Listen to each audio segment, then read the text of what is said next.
Aw, kids can be so adorable. This episode also shows that they can be demon spawns from hell.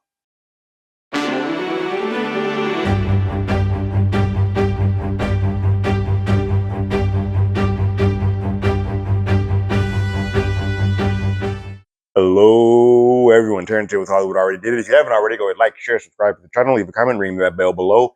Anytime we have something, you will be among the first to know. The 6th episode of season 2 of Poker Face has been here. I'm catching up and burning through these, hopefully trying to get you one per day as I get caught up to meet up with the season finale of this. This episode is called Sloppy Joseph. This episode helped me understand what I do and don't like about some episodes of Poker Face. I wasn't a big fan of the last episode, episode 5, Hometown Hero, because the solving of the crime piece of the show was so easy for Charlie. And I think for me, some of the better episodes of this season are when there's a foil, somebody sort of calls Charlie out on her mess. There's an adversary, a push up against the solve of the crime. That happens here in Sloppy Joseph, and Charlie sort of meets her match a bit with the overachieving young lady named Stephanie. In the crime piece of the episode, we catch up with a student named Stephanie who is class great at everything. Math, science, you name it. She's got a star chart with her stars just vastly over everybody else in her class. She is the top of the top. Until one moment, there is a spelling bee that occurs. Now, this is an important setup, and we learn it was kind of fed to him this way later. But there's a young boy named Elijah who is just infatuated with magic and has been doing magic tricks and magic, and has this little the class pet gerbil. You know how you guys were in class. I used to have when we had a pet hamster, a pet gerbil, something like that. He has sort of become friends with that, and he's doing magic tricks with them and all. It's very adorable.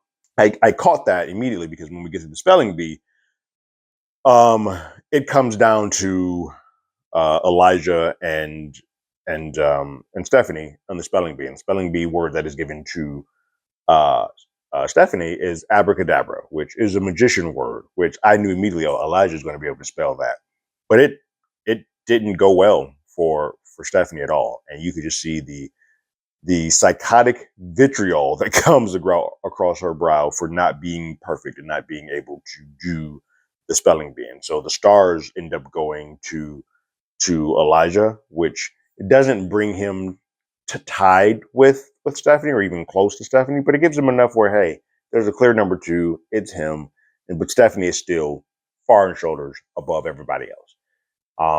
Teachers even sort of reassure Stephanie, it's like, hey, you're not going to win them all, but you still did good. Great. And Stephanie's like, puts on this thing like, yeah, I'm so happy. This is going to be great. Girl has some problems. And so the next thing that they have is a talent show, which whoever wins that is going to win 30 stars, which in theory, Elijah could overtake Stephanie in that. And Stephanie's like, nah, that ain't going to be a thing.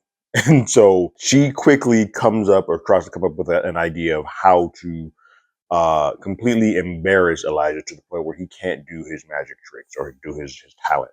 Yeah, she even looks up on Google how to murder a boy's self-esteem, which is diabolical. Like, this girl is nuts. But what the Googles give her back, it says, like, take something that the kid loves and just destroy it, which Stephanie thinks to mean both magic and the gerbil. She's going to kill 2 birds literally with 1 stone. And so she spies at the school. She spies on Elijah, who is doing his magic trick in front of his dad. And is doing it well, not going through the full motions because the gerbil is part of his magic act. And he's left that in class, but he has a placeholder and everything in place. But he goes through the motions of the magic trick. And Stephanie watches it and was like, oh my God, he's actually good. I need to fix this. And so she goes into the office once he's gone to sort of see how the box works, to see what makes it tick. And then she also grabs a photo, which will be embarrassing to kids of that age, of Elijah when he was a baby, in diapers or something like that, to sort of use further as a part of her scheme. She's thinking steps ahead, which is pretty impressive. um, for this psychopath. Uh, in that though, she does leave her lapel falls off that she has on her uniform, and it falls in the janitor's office, which is Elijah's dad. So at the talent show's happening. Elijah's about to go on. Mind you, Steph is in charge of making the slideshow for the photos people who are up next in the talent show. And in that, she goes up to Elijah right before the talent show is his part in the talent show is about to begin, and lets him know that she's aware of the baby photo and that it's probably about to be on the slide. And so then all of a sudden, Elijah gets nervous, freaked out, and makes his way to the computer, which is away from the stage, to erase that photo. He deletes the photo, and then when his photo comes up, there's nothing there. But that diversion gives Stephanie enough time to tweak the box and so that it doesn't work properly for the trick. And Elijah goes through with the trick and ends up smushing and murdering and splattering blood everywhere from his friend Joseph, the gerbil, all over the place. And obviously, he is in a bad way. Stephanie's still sitting there on the cycle with blood coming on her face, like, haha, I've done that, while everybody else is sprinting and running and showing disgust for what just occurred. We flip it on its side and we see the Charlie side of it, and we see that Charlie got a job at the school as like a cafeteria person, the lunch worker. She's sort of at odds with the principal, because of a signing of a sheet that she is being really adamant that Charlie fills out. While in Elijah's dad's office, the janitor's office, uh, Charlie is sort of reprimanded by the principal, like, hey, I need those sheets. You need to get those sheets quickly to me. I bring this up only because in that moment, Charlie just grabs the lapel that Stephanie lost, and just clocks it and just puts it in her pocket. Nothing else really comes of it, but it is used later when she meets Stephanie face to face. Charlie and Elijah's dad have sort of a good rapport. As she refers to him as like, you're probably one of the only normal people in this school, so it's good to sort of have a conversation with you and talk to you. He at that time says that, my son's in the magic show and I'm in a talent show and doing a magic trick, so I'm about to head out and go check it out. He's really excited. It's the one thing that he's had sort of going for him since like the passing of his mother, and he really hasn't had any friends. This has sort of been the friend that he has had. Like, that gerbil means everything to him, and he's excited to have this trip. So Charlie is outside the auditorium when Dad arrives to go to the talent show, and he's so excited. And all of a sudden, we hear in real time the outside stuff of the screens. We see Charlie actually look at the inside the auditorium and see that there was a photo not on the screen, but doesn't really think much of it. And she's like, "Oh, that Elijah's killing him." She hears him, and then all of a sudden, all the kids start coming out and freaking out and nuts. Elijah's teacher also comes out, and Charlie does have sort of a rapport with her. And he's like, "What's going on?" And she's like, "Hey, this happened. Blood spattered all over the place." And and Charlie's having a hard time taking that in because she knows how much that Elijah cared about that gerbil. She's like, "Oh, that's weird. I don't know why he wouldn't just be more careful or whatever, but it sucks." We then see Elijah being sort of consoled and taken out of the auditorium by his dad. They get in the truck. He drops his wand or something related to his magic stuff en route to the car, which allows Charlie to pick it up and then head to meet Elijah and her dad at their home, their apartment, and sort of have a one-on-one talk. When Charlie gets to JB's place, she asks immediately how Elijah's doing, and you can just hear Elijah sort of repeating and whining in the background. What he keeps repeating is, I believe, because it comes up at the end, oh, stay on the boat. Should have stayed on the boat. Should stay on the boat. But he doesn't want anything else to do with magic. JB is like, something doesn't click with me. It's like, and I don't know how to prove it or what's going on, but somebody sabotaged that trick. Joseph means the world to Elijah. So he's going to quadruple check the box to make sure that everything is correct. It's like, and somehow the box was upside down and flipped. There's no way that Elijah would have done the trick and not have checked that to make sure that the trap door was on the correct side. It just wouldn't have occurred. Charlie's like, you think somebody sabotaged you at a school? Like, who the hell would do that? That doesn't make any sense. And JB's like, I got a gut feeling about it, and someone is up to no good there. The next day, Charlie is delivering a cake to the classroom, sort of a remembrance of Joseph cake, and she hilariously cuts into the cake, and blood starts, like the red jelly starts coming out of it, looking like blood. It's like, oh yeah, we're not a way to read the room there, Charlie. But she clocks that all these kids, for the most part, are acting like complete idiots. They're doing kid stuff, except for one. Stephanie seems to be in a different world than everyone else. She's making a card and saying, sorry that Elijah killed you, so on and so forth. She's like, well, that's odd. Um, and then she takes notice of the star system and says that, hey, Elijah was doing pretty well, but Stephanie has a lot of stars. How does this star system work? And she gets that sort of download from the teacher and it's like, okay, some things are starting to click because she's seeing that how close Elijah was to Stephanie. And the teacher tells her how much all of the star stuff means to Stephanie. She's like, oh, if he won that magic trick, she'd be the one person that stand to like take an L from this.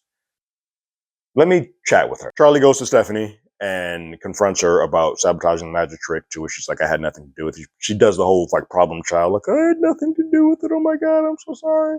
To which Charlie responds with her patented bullsh, but she realizes that she's in front of a kid and at a school, so she probably shouldn't use that language. So she changes it to bull crap. But then she shows Stephanie the lapel, like, I can see that you were in JB's office playing around with the magic trick and seeing what was going on with the box. To which point Stephanie then takes the lapel, eats it, and just swallows it. Like, now you have no evidence. So you have no idea who was there or what was going on there. Basically says, prove it now, and good luck, and just walks off. And Charlie's like, oh my God, this girl is nuts. And so it's great because Charlie sort of now has to go about and finding a different way to solve this crime or solve this, and gets further down the rabbit hole of like, oh, this girl is outsmarting me on every turn. So this magic trick, was recorded and put up online, especially now because of the death of Joseph. It's gone viral. So Charlie starts combing through the footage just to sort of get some information and to see exactly what happens. And she clocks that there's a moment where she can see Joseph running away from the stage and then coming back and then seeing where the photo was removed.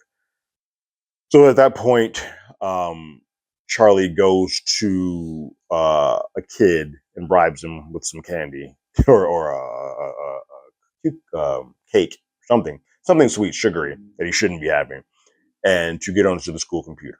And she does, and she gets on and sees that the slideshow was made by Stephanie. And she sees the photo that was originally there that got deleted on the main one, but what was originally there was a baby photo. And the kid wakes up out of his sugar coma and starts laughing at the photo. To Charlie, it means nothing. Charlie's like, why is this photo so thick? And then he's like, oh, that's an embarrassing photo. Got it. So this was the diversion that Stephanie needed to get him away so she could tweak and mess with his box. Now, mind you, when Charlie was going through the video footage, Stephanie was watching and recording and calls her out of her name. And thus, at this moment, she is called to the principal's office because immediately we learn that Stephanie has the principal in sort of her back pocket. And what happens in this is that she goes to the principal's office, Charlie does. Principal's about to fire Charlie, and Charlie lets on like, hey, Stephanie is a bad seed. Like, she's a terrible human being. This is happening. She is punishing Elijah, and we can't stand for that. The principal's kind of like, I have no idea what you're talking about. Wink, wink, nod, nod. Meet me here, meet me at this location. And then we sort of find out once they get to their location, which is a big bathroom stall, is that the principal has a gambling habit, and it is known by Stephanie that she has this gambling habit. And she has a gambling habit at one of Stephanie's parents' like casinos or whatnot. So that's how she found it. And so Stephanie's using her sort of to be on the payroll for her to do her bidding and say, never forget that I got you. I have you by the balls, if you will. There's nothing you can do. So you need to acquiesce and do everything I have. And the principal's like, there's nothing you can do. Stephanie has powerful parents, powerful people. She has a lot of money. We are in her world now. So this is what it is. Principal, Dr. Ham, leaves, but Stephanie was also in the bathroom with the two women. And she confronts Charlie again, threateningly. This girl is nuts. Charlie tells her that it's lonely at the top and she has no friends. It's going to be a very lonely world that she exists in.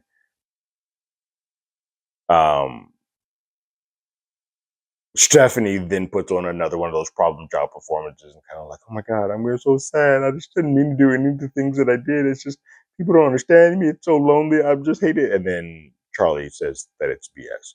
And she quickly about faces and is like, yeah, it is. And it just leaves. And Charlie's like, this girl is nuts. Her performance, by the way, I don't know the young lady's name who's playing Stephanie, but she is literally killing it. Like, she is phenomenal in this episode. So Charlie's fired. There's nothing really I can do. Stephanie's got the principal in the back pocket. It is what it is. So Charlie goes to the room once more to feed the gerbils one last time for Elijah before she leaves. She and the teacher come up with like this idea of what to do when bringing Elijah back to the class. So they set up the class to look like a boat, which is what Elijah kept repeating over and over again in reference to Joseph. It's like, should have stayed on the boat, should have stayed on the boat, should have stayed on the boat. Let's set this up as the boat, sort of give him a comfort blanket when he comes back so that he feels a little bit more at home and at peace and that people aren't laughing at him or making fun of him when he returns. So when he comes back, they set up the class like a boat, and then they have a gerbil with like a neck brace to sort of show that, hey, this is the one, this is Joseph. He didn't die. In fact, he just was hurt, but he's back now, and he's still making out and doing the dirty with the wife gerbil that was there. And so everybody's sort of giving him this sort of security blanket to know that it was a mistake and know that, hey, he's alive. Or at least we're going to all believe in this world that he's alive. Except for one person. Stephanie is like, nah. We saw that man kill Joseph. Like, blood was all over the place. Joseph is dead. Like, I don't know what the hell we doing here, but I'm not playing this game. And then in that moment, all of them say, you know what, Elijah? You didn't kill him.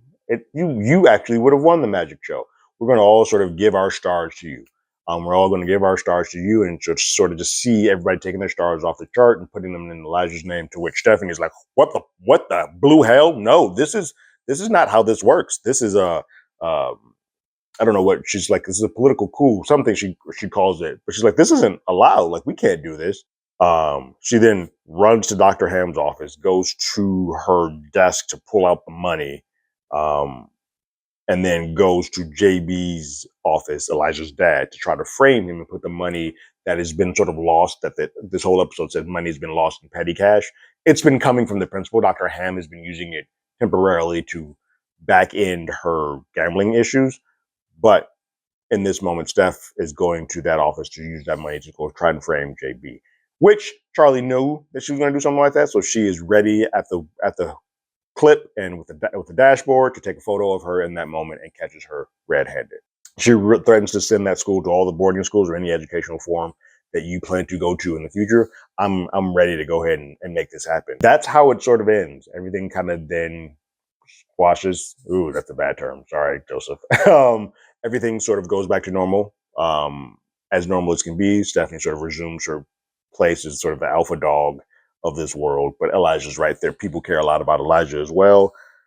It looks like the principal's sort of off the hook from being the lap dog for Stephanie, and so on and so forth. And yeah, that's how the episode ends. There is a funny beat though at the end as Charlie is sort of heading out and starts talking to her mystery caller, again voiced by Steve Buscemi. She has a card that's on her card. It's like, when I grow up, it says, for the lunch lady, and it's like, when I grow up, I will find you. And then you just see Stephanie staring in the background, like some Carrie type stuff, just looking at her menacingly. And that is how the episode ends. That girl, again, this is a fun episode, but that girl playing Stephanie, kudos to her, because she plays enough of a brat and enough of a foil to Charlie to make this episode just work. The crime is great. I got a little nervous at the beginning when I saw this was taking place in the school. I was like, please don't kill a child. They killed a gerbil. And so my animal lovers won't get as upset because it's not a dog or a cat, but because it's a gerbil, like, oh, okay, yeah. But it tells a great story. The crime is set up perfectly. The solving the crime, and then Charlie having to sort of go above and beyond because this girl seems to be a few steps ahead of her. I like it. Kudos. Great episode. This is a great bounce back episode after what I didn't like in Hometown Heroes. So, what did you guys think about the 6th episode of the 2nd season called Sloppy Joseph? Go ahead and leave your thoughts and comments in the comments below. If you haven't already, you can follow us on X at HollywoodADI. You can hit us up on email at HollywoodAlreadyDidIt@gmail.com. We also have a podcast with the same name. That's on Apple Podcasts, Spotify, anywhere that plays podcasts. We're there. And like always, I got my ticket. You got yours.